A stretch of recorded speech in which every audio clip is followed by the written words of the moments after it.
question is, do you broad fork or do you till? Do you use manual devices or you're going to use mechanical devices? We're trying both, and right now we're going to have to go to mechanical, and I'm going to tell you why.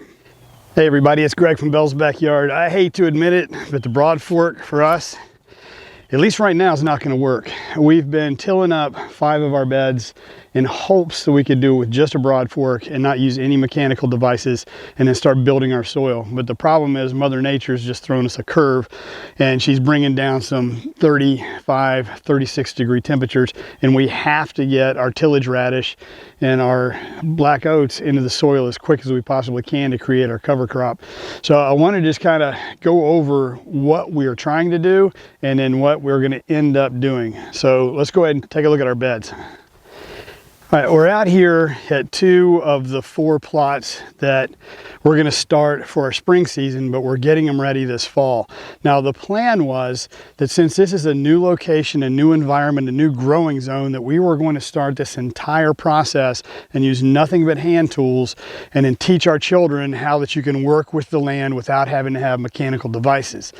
We managed to do 2 of these beds. Now we have 4, and that's going to be a 4-year crop rotation for us. This one that's in front of me and then this one behind me is a 20 by 30. And when we first started, we tarped it over, we let it set for about a month and a half, pulled it back. Now underneath there and on each side where you can see, this is bahia grass and some type of weird nut grass that nobody can identify that you just can't kill. So we took the tarps, we covered it up. It was there for about a month and a half. We pulled the tarps back and we peeled off all of the dead grass that we could and then went in with our broad fork. Now, what we found is about 3 inches below the soil is hard packed clay, and about 6 inches below that is almost like a hard pan that you can't get a broad fork into. We worked this particular bed here for about 2 weeks to get it to look like it does now, and then this bed behind me took another 10 days. Now we can continue to do that, but we had to make a decision.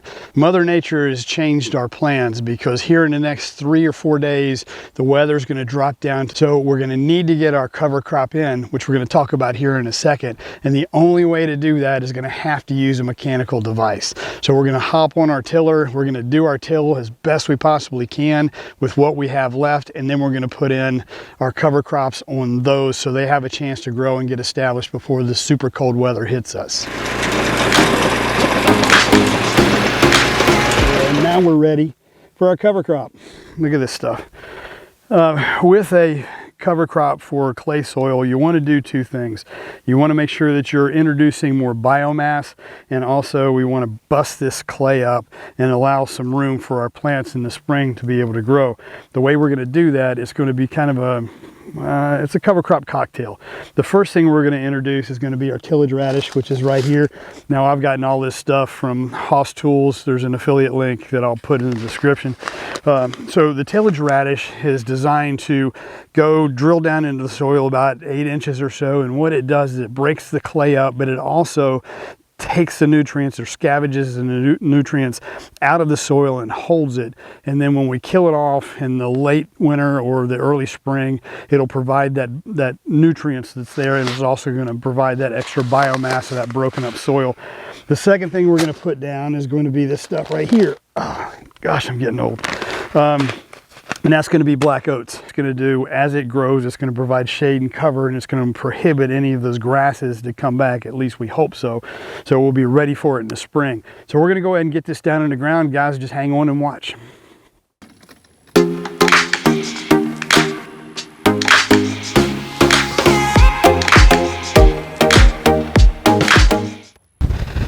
Well, just like the weatherman promised, the temperature did drop, but we did manage to get the seeds into the ground, and we've been watering for the last 2 to 3 days, and we're starting to see some sprouting.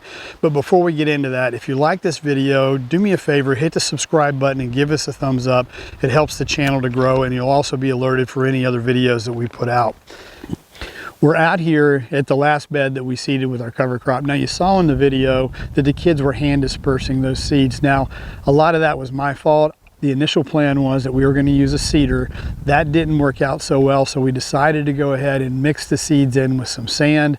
The sand was a little too moist, so our garden spreader couldn't get it out, so I just had the kids have some fun and just throw it out in the garden and see what would come up. And actually, it worked out pretty well. You'll see that here in just a second. So the dispersion rate for this is going to be 1 pound for every 1,000 square feet. So in these gardens, we put in about 3/4 of a pound of tillage radish and for black oats. Now, in just a minute, you're going to see, I think we may actually have to do some thinning out in order for it to be effective. But let's talk about what we're going to do to care for this crop throughout the winter. Luckily, tillage radish and black oats don't require an awful lot.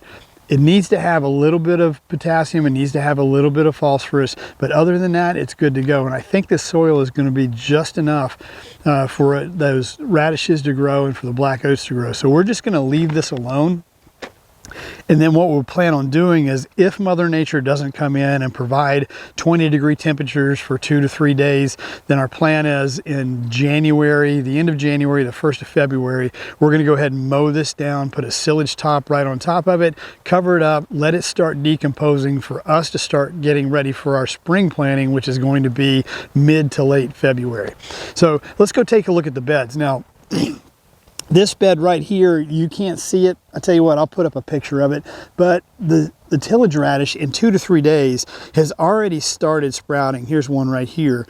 So it's already starting to drill into the ground. Now, we put them directly on top of the soil.